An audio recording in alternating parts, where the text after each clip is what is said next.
যেহেতু আমাদের সবকিছুই ডিজিটালি আমরা কাজ করার চিন্তা করছি, আমাদের ডেটা, আমাদের সমস্ত তথ্য এটা ডিজিটালি থাকছে, তখন সেটাকে প্রোটেক্ট করার জন্য কিন্তু আমাদেরকে প্রস্তুত থাকতে হবে।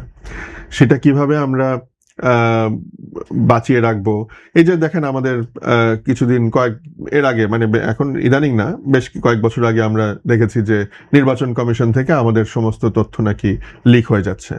আমাদের বিভিন্ন সময় দেখি যে ব্যাংকে আপনার হাইস্ট হচ্ছে, ব্যাংকে নানা রকমভাবে র্যানসমওয়্যার জন্য আসছে, থ্রেট আসছে ইত্যাদি।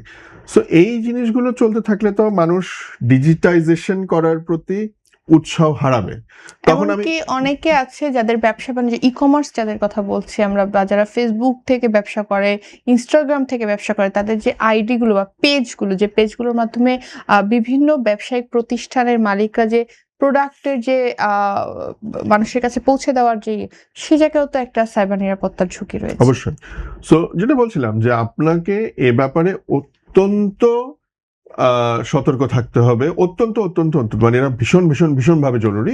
তার কারণ হচ্ছে যে আপনি যদি এটা না করতে পারেন, আপনি যদি এরকমভাবে যদি আমাদের তথ্য লিক হতে থাকে, তাহলে তো একজন কনজিউমার বা একজন ভোক্তা সে তো ভরসা পাবে না। আমি যদি মনে করি যে আমার ব্যাংকে আমার টাকা পয়সা বা আমার ফাইন্যান্সিয়াল রেকর্ড এটা লিক হয়ে যেতে পারে বা এটা হ্যাক হয়ে যেতে পারে, তাহলে আমি ওই ব্যাংকে তো টাকা রাখবো না। সঠিক প্যাড আর সঠিক তথ্য দিয়ে এসব সামলে নিব এক হয়ে মোনালিসা স্যানিটারি ন্যাপকিন। তো মানে এই জন্য আমি যেটা বলছি যে আমাদেরকে এ ব্যাপারে আসলে অনেক বেশি সিরিয়াস হতে হবে। মুশকিল হচ্ছে যে আমরা এটা বিভিন্ন রকমভাবে মানে বলি কথাগুলো, কিন্তু ওইভাবে আসলে চিন্তা করি না, হলিস্টিক্যালি চিন্তা করি না। যেমন একটা উদাহরণ দিয়ে বলি তাহলে বুঝবেন।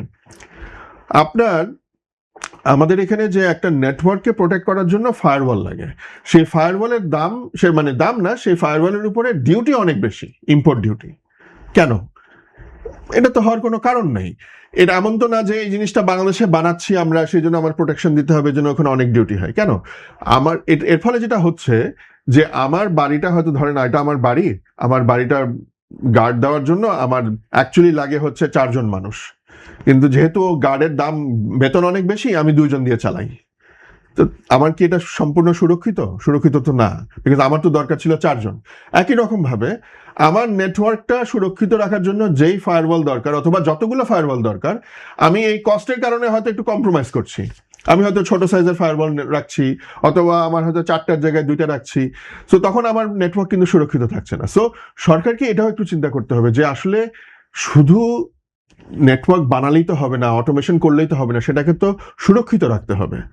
তো সেই সুরক্ষিত রাখার জন্য আমাদেরকে সাইবার নিরাপত্তার জন্য যে ইঞ্জিনিয়ার্স দরকার, সেইটা আমাদের তৈরি করতে হবে সাইবার মানে সিকিউরিটির জন্য।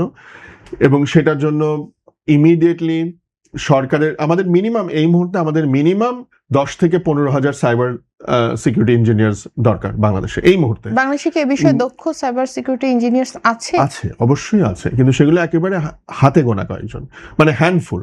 মানে আমার যেই তুলনায় দরকার তার থেকে মানে হয়তো এটা হয়তো কয়েক পার্সেন্ট দরকার। কেন নেই? তার কারণ কি তাদের পর্যাপ্ত চাকরি নেই? না না, চাকরি আছে, চাকরি আছে। মুশকিলটা হচ্ছে কি যে মানে again chicken and egg situation. ব্যাপারটা হচ্ছে যে আপনি আপনার নেটওয়ার্ক প্রোটেক্ট করবেন, আপনি নেটওয়ার্কে ওইভাবে করতে পারছেন না বিকজ লোক নাই। আবার লোক, অনেকে চিন্তা করছে আমি এটা শিখবো কষ্ট করে, আমি তো চাকরি পাবো না। এইখানে প্রবলেমটা হচ্ছে সরকার যদি এখানে একটা ওই টাস্ক ফোর্স বলেন বা যেটাই বলেন এটা তৈরি করে মিনিমাম 10 থেকে 15,000 এই ধরনের সিকিউরিটি ইঞ্জিনিয়ার তৈরি করতে পারে, তখন দেখবেন যে অটোমেটিক্যালি এটা যখন অ্যাভেলেবল থাকবে, তখন কিন্তু আমি মনে করবো আমার ব্যবসায় আছে, ঠিক আছে অ্যাভেলেবল, তাহলে আমি আমার এখানে রাখি। আমার এখানে দরকার কিন্তু আমি রাখতে পারছি না বিকজ ওই যে 5-6 জন আছে, বা কথার কথা তা মানে হাতে গোনা কজন আছে, তাদের বেতন তো অনেক বেশি, সেজন্য আমি রাখতে পারি না। কিন্তু যখন আমি একটা বড় সাপ্লাই পাবো, তখন কিন্তু অনেক ব্যবসায়ীরা তখন চিন্তা করবে, যারা ব্যবসায়ী বলেন, প্রাইভেট অর্গানাইজেশন বলেন, ব্যাংক বলেন, তারা মনে করবে ঠিক আছে আমি তাহলে এখানে সিকিউরিটি ইঞ্জিনিয়ার আমি এমপ্লয় করি, কিন্তু এখন অ্যাভেলেবল মার্কেটে। তো সেটার জন্য আমার মনে হয় সরকারকে একটা বড় পুশ দিতে হবে এবং সরকারকে একটা টাস্ক ফোর্স দিয়ে মিনিমাম 10 থেকে 15,000 সাইবার সিকিউরিটি ইঞ্জিনিয়ার ইমিডিয়েটলি তৈরি করে ফেলতে হবে। এবং শুধু তৈরি করলেই হবে না, তাদেরকে কন্টিনিউয়াস আপগ্রেডের মধ্যে থাকতে হবে, আপস্কিলিং এর মধ্যে থাকতে হবে, কেন আপনার তো সবসময় এটা চেঞ্জ হচ্ছে টেকনোলজি।